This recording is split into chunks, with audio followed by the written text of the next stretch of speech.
Bismillahirrahmanirrahim. This is Ramsha Zapta from English Nest. I hope you guys are doing well. Today our topic is clause and phrase. I have observed बच्चे that many of you knows about sentences and sentence structures, but nobody or maybe mostly people doesn't know about what is a clause and what is a phrase. So today I have decided to teach you about clauses and phrases. So first of all, let's discuss what is a clause.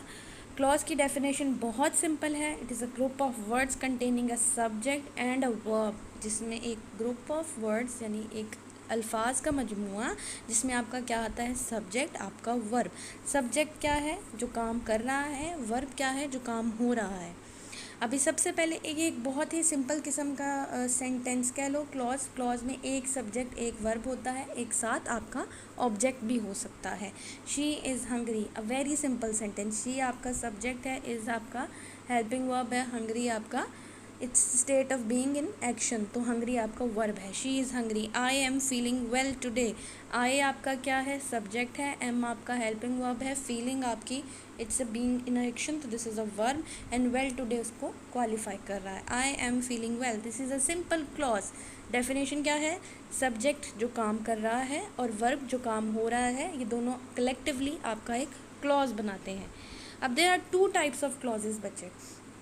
पहला है dependent, दूसरा है independent. Dependent clause की बड़ी ही simple definition है कि वो अकेला स्टैंड नहीं कर सकता है, उसको हमेशा अपने साथ एक इंडिपेंडेंट क्लॉज की ज़रूरत होती है. और हमने इंडिपेंडेंट क्लॉज की अभी डेफिनेशन पढ़ी है कि इंडिपेंडेंट क्लॉज एक क्या होता है, जिसमें एक सब्जेक्ट और एक प्रेडिकेट, यानी प्रेडिकेट का मतलब है वर्ब और ऑब्जेक्ट का कॉम्बिनेशन या अकेला वर्ब. एक सब्जेक्ट एक वर्ब होना बहुत ज़रूरी होता है. डिपेंडेंट क्लॉजेज जो होते हैं हमेशा ऐसे अल्फाज से शुरू होते हैं बच्चे जिनके आगे रीजनिंग ज़रूरी हो जाती है. जैसे ऑल दो, सिंस आई एम इल, मैं कहूँ क्योंकि मैं बीमार हूँ और उसके बाद मैं चुप कर जाऊँ, तो इसका मतलब ये है कि मैंने एक डिपेंडेंट क्लॉज यूज़ किया है. अब मैंने आगे इसकी रीजनिंग बतानी है कि क्योंकि मैं बीमार हूँ तो एक्चुअली हुआ क्या. क्योंकि मैं बीमार हूँ तो मैंने आज छुट्टी की. Since I am ill so I took off for today. So this is the basic sentence. अगर मैं सिर्फ ये कहती since I am ill today, क्योंकि मैं आज बीमार हूँ, और फिर मैं चुप कर जाती, तो इसका मतलब यह है कि मैंने कंप्लीट सेंस आपको नहीं दी है. तो डिपेंडेंट क्लॉज को हमेशा इंडिपेंडेंट क्लॉज की ज़रूरत पड़ती है. सो I have to say in any case since I am ill today so I took off for today. ठीक हो गया. इसी तरह इफ़, व्हेन एंड बिकॉज, इसके आगे एग्जांपल्स भी हैं. जैसे हु स्टोल द वॉच, जिसने घड़ी चुराई. So does that make sense? No, it doesn't. Why? Because it needs a reason कि जिसने घड़ी चुराई क्या, उसके बारे में क्या. So we have to use an independent clause, that is I know the man, मैं उस शख्स को जानती हूँ. हु स्टोल द वॉच, जिसने घड़ी चुराई. तो this actually sentence, whole sentence has two clauses, one is dependent and the other one is independent. He bought a car which was too expensive. अब आप अंडरलाइन वर्ड्स को देखें बेटा, ये भी ग्रुप ऑफ वर्ड्स है लेकिन सेंस अकेले नहीं बना रहे हैं. which was too expensive, जो कि बहुत महंगी थी. अब ये अकेला स्टैंड नहीं कर रहा है, ये भी एक क्लॉज है, लेकिन ये अकेला स्टैंड नहीं कर पा रहा है, तो we need an independent clause with it. So we have to say कि ही बॉट अ कार, उसने वो गाड़ी ख़रीदी जो कि बहुत महंगी थी. अगर हम कहें कि जो कि वो बहुत महंगी थी, तो हमें क्या पता आप किस चीज़ के बारे में बात करें. तो you have to justify your dependent clause by applying an independent clause. Now moving towards the independent clause again. बेटा इंडिपेंडेंट क्लॉज क्या है, वो अकेला, उसका फंक्शन ये है कि वो एक मीनिंगफुल सेंटेंस बना के आपके सामने रखता है और बिल्कुल ही एक रेगुलर सेंटेंस की तरह लगता है. और ये दो इंडिपेंडेंट क्लॉजेस कोऑर्डिनेटर्स के साथ जुड़ते हैं. व्हाट आर कोऑर्डिनेटर्स बेटा? जो दो क्लॉजेस को आपस में जोड़ के एक सेंटेंस बनाते हैं, दो या ज़्यादा क्लॉजेस को जोड़ के. एग्जाम्पल क्या है, he is a wise man. He आपका सब्जेक्ट है और बाकी पूरा पार्ट आपका प्रेडिकेट है, जिसमें आपका वर्ब और ऑब्जेक्ट भी आ जाता है. He is a wise man. I like him. I आपका सब्जेक्ट है, लाइक आपका वर्ब है, हिम आपका ऑब्जेक्ट है. तो आपका आई सब्जेक्ट, हिम लाइक, और हिम जो है वो आपका प्रेडिकेट बन गया. Can you do it, that is again a simple question. ये आपका इंटेरोगेटिव सेंटेंस हो गया. डू इट प्लीज़, ये भी आपकी एक रिक्वेस्ट हो गई. I read the whole story, ये एक सिंपल एजर्टिव सेंटेंस है जिसमें आप एक इन्फॉर्मेशन दे रहे हो। I want two by a phone, आपका एक क्लॉज जिसमें आपका एक सब्जेक्ट है और उसके आगे आपका पूरा प्रेडिकेट है। अब आपने आगे भी बात करनी है तो आप एक कोऑर्डिनेटर लगाओगे, यानी but I don't have enough money. अब ये दो सेंटेंसेस भी हो सकते थे, I want two by a phone full stop, I don't have money, मैं फ़ोन ख़रीदना चाहती हूँ, बात ख़त्म। दूसरी बात, मेरे पास पैसे नहीं हैं। तो अब हमने क्या किया, इन दो क्लॉजेस को जोड़ने के लिए एक कोऑर्डिनेटर का एक कोऑर्डिनेटर उठाया और वो उसके सेंटर में लगा के हमने दो क्लॉजेस को मिला के एक सेंटेंस बना दिया, जो कि था I want two by a phone but I don't have enough money. अब मैंने दो सेंटेंसेस को दो क्लॉजेस बना के एक सेंटेंस बना दिया। He went to London and visited the Lord's, वो लंदन गया और उसने लॉर्ड्स को विजिट किया। ये भी आपका एक सिंपल इंडिपेंडेंट क्लॉज है। I hope you are clear with the concept of clauses.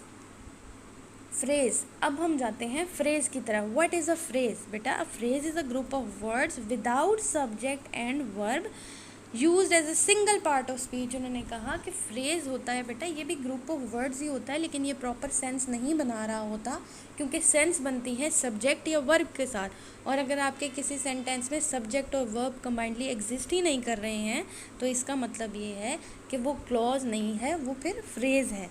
जैसे कि बेस्ट फ्रेंड, दो वर्ड्स हैं आपस में कंबाइन किए हुए हैं लेकिन प्रॉपर सेंस नहीं बना रहे हैं। मैं बैठे बैठे अचानक आपसे कहूँ बेस्ट फ्रेंड, आपको लगेगा मैम पागल हो गई है शायद। बेटा, it's just I have to tell I met my best friend, I like my best friend, I don't have best friend, so I have to make a sense by adding some subject and verb in it. Simple best friend कहने से कोई sense नहीं बनती है। With the blue shirt, blue shirt के साथ, ये भी कोई सेंस नहीं बन रही है, लेकिन it is a group of words. तो जो ग्रुप ऑफ वर्ड्स है जो सेंस नहीं बना रहा है उसको हम क्या कहते हैं? फ्रेज। फॉर 20 days, 20 दिन के लिए। Does that make sense? No, it doesn't. So this is also a phrase. ठीक हो गया? So now we are going to talk about the types of phrases. बेटा, first of all let me tell you that there are 5 types of phrases. पहला है noun, दूसरा है verb, third है adjective, fourth adverb and fifth is prepositional phrase. Let me again tell you कि phrase क्या होता है, उसके बाद मैं आपको ये समझाती हूँ। अ group of 2 or more words functioning as a meaningful unit within a sentence or clause but doesn't make a proper sense are called phrases. ठीक है, अब हम चलते हैं सबसे पहले नाउन फ्रेज़ की तरफ। बेटा, नाउन फ्रेज़ जब किसी नाउन के बारे में बात की जा रही होती है, उसको ही असम्बल किया जा रहा होता है, उसी को सब्जेक्ट या ऑब्जेक्ट के तौर पे यूज़ किया जा रहा होता है, तो उस उतने से कॉम्बिनेशन ऑफ वर्ड्स को हम कहते हैं नाउन फ्रेज़। जैसे कि आई आपका सब्जेक्ट है, लाइक आपका वर्ब है, तो उससे आगे जो भी नाउन के बारे में बात हो रही होगी वो पूरे का पूरा जो कॉम्बिनेशन ऑफ वर्ड्स या ग्रुप ऑफ वर्ड होगा that would be known as noun phrase. जैसे आई, लाइक, सब्जेक्ट और वर्ब आपका, और आपका एंड में ऑब्जेक्ट का जितना भी पार्ट है, टू स्विंग द बैट, ये पूरे का पूरा आपका कहलाएगा नाउन फ्रेज। दूसरा है रीडिंग नॉवेल्स। अब नॉवेल आपका क्या है? नाउन है। नाउन के साथ जो भी वर्ड लग रहा है जो उसको क्वालिफाई कर रहा है या उसकी खूबी बता रहा है या उसके बारे में कुछ बता रहा है, तो वो पूरे का पूरा ग्रुप ऑफ वर्ड्स क्या कहलाएगा? Noun phrase. रीडिंग नॉवेल्स, लेकिन क्योंकि ये सेंटेंस के स्टार्ट में लगा हुआ है तो ये सब्जेक्ट के तौर पे यूज़ हो रहा है, तो noun phrase is use as a subject here in this sentence. Reading novels is a good habit. आगे चलते हैं वर्ब फ्रेज की तरफ। वर्ब फ्रेजेस क्या होते हैं? बेटा, वर्ब क्या है सबसे पहले आपको ये पता होना बहुत ज़रूरी है। कोई भी एक्शन या being in action is known as verb. तो वो वर्ड्स जो मिलके डेमोन्स्ट्रेट करते हैं किसी भी एक्शन को, जैसे सिंग, डांस, स्मेल, टॉक और रीड, और उसके साथ हेल्पिंग वर्ब या आपका लिंकिंग वर्ब लगता है, तो ये दोनों मिलके यानी मेन वर्ब और लिंकिंग या हेल्पिंग वर्ब मिलके आपका वर्ब फ्रेज बनाते हैं। जैसे कि शी आपका सब्जेक्ट है, कैन आपका हेल्पिंग वर्ब है, स्मेल आपका मेन वर्ब है, द पिज़्ज़ा आपका ऑब्जेक्ट है। She can smell the pizza. अब कैन और स्मेल मिलके, जो कि अंडरलाइन मैंने आपको करके दिखाए हुए हैं, ये दोनों आपके वर्ब फ्रेज हैं। ठीक है, she was walking quickly to the mall. She आपका सब्जेक्ट है, वॉज वॉकिंग आपका हेल्पिंग वर्ब और मेन वर्ब दोनों इकट्ठे जहाँ आ जाते हैं, इसको आप कहते हैं वर्ब फ्रेज। इसी तरह you must go right now, you can't eat that, इसमें आपका कैंट ईट, मस्ट गो दोनों आपके वर्ब फ्रेज हैं।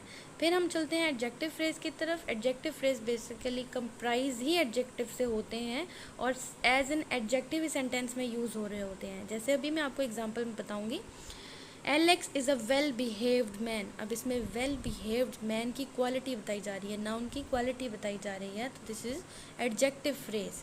ही is a man of friendly nature, he is a man of friendly nature. अगर मैं आपको अकेला कहूँ कि of friendly nature, that means मैं किसी की आपको क्वालिटी बता रही हूँ, लेकिन किसकी बता रही हूँ वो मुझे नहीं पता, इसलिए एक अलग से एक फ्रेज़ है। उससे पहले अगर मैं आपको बताऊँ कि ही is a man of friendly nature, तो ये पूरा सेंटेंस बन रहा है और इस सेंटेंस में एक आपका एडजेक्टिव क्लॉज है। Julie is a women of gorgeous style. अब ये भी वुमेन क्योंकि नाउन थी, उसकी क्वालिटी बयान की जा रही है, तो उसका अगला जितना भी पार्ट होगा that is going to be your adjective phrase. अब हम आ जाते हैं एडवर्बियल फ्रेज की तरफ। आपको एडवर्ब्स तो याद होंगे जो मॉडिफाई कर रहे होते हैं वर्ब को, यहाँ पे यही कर रहे होंगे, यहाँ पे भी ये वर्ब को मॉडिफाई कर रहे होंगे। जैसे मैं आपको एग्जांपल में बताऊंगी, द हॉर्स रन्स, घोड़ा भागता है, एट अ गुड स्पीड। अब हम घोड़े के भागने की स्पीड को, यानी उसके जो वो काम कर रहा है उसकी स्पीड को बयान करेंगे, तो जो वो काम कर रहा है उससे अगला जितना भी पोर्शन होगा वो पूरा एडवर्बियल फ्रेज होगा आपका।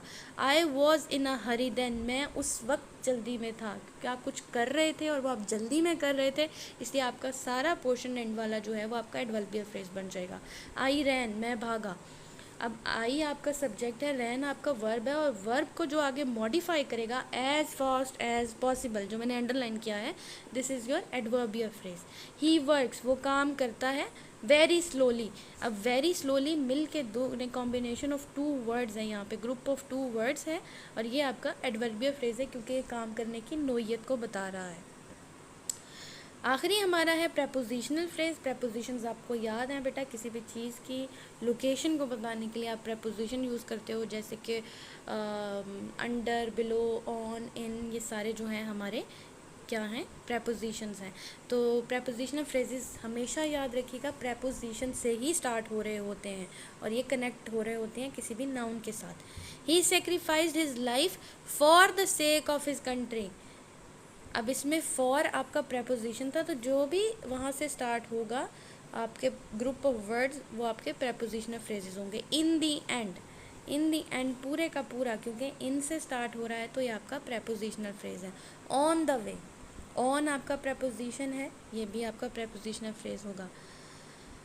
अभी let's have a quick revision students. मैं आपको बताती हूँ सिंपल वर्ड्स में फ्रेज और क्लॉज में क्या फ़र्क है। फ्रेजेस जो हैं उनमें सब्जेक्ट और प्रेडिकेट नहीं होता है, प्रेडिकेट मैं आपको बता चुकी हूँ। अभी मैं आपको एक और वीडियो में भी बताऊँगी जब मैं आपको सेंटेंस स्ट्रक्चर पढ़ाऊँगी कि प्रेडिकेट क्या होता है। अभी मैं आपको एक नॉर्मल एक इंट्रोडक्शन उसका दे रही हूँ कि प्रेडिकेट इज़ दी, सब्जेक्ट के बाद आपका प्रेडिकेट आता है एक सेंटेंस स्ट्रक्चर में। प्रेडिकेट में आपका वर्ब और ऑब्जेक्ट होता है या सिर्फ वर्ब होता है। तो फ्रेजेस में ना आपका सब्जेक्ट प्रॉपर होता है ना आपका वर्ब प्रेडिकेट ऑब्जेक्ट के साथ आ रहा होता है। क्लॉजेस जो है वो आपके सब्जेक्ट और प्रेडिकेट दोनों उसमें होते हैं। फ्रेजेस में जो है वो कंप्लीट थॉट नहीं दी जा रही होती। क्लॉजेस जो इंडिपेंडेंट क्लॉजेस होते हैं वो प्रॉपर थॉट आपको दे रहे होते हैं। फ्रेजेस अकेले स्टैंड नहीं कर सकते। जैसे मैं कहूँ ऑन द वे, ये अकेला स्टैंड नहीं कर सकता। I met my friend on the way, फिर तो समझ आती है। अगर मैं अकेला ऑन द वे बोल दूँ तो नहीं समझ आती हैं। इसी तरह इंडिपेंडेंट क्लॉजेज जो हैं वो अकेले स्टैंड कर सकते हैं, लेकिन डिपेंडेंट क्लॉजेज अकेले स्टैंड नहीं कर सकते। So my dear students, this is all for today. Have a very good day, see you all soon, keep learning, like, share and subscribe, and don't forget to click the bell icon and wait for my new videos.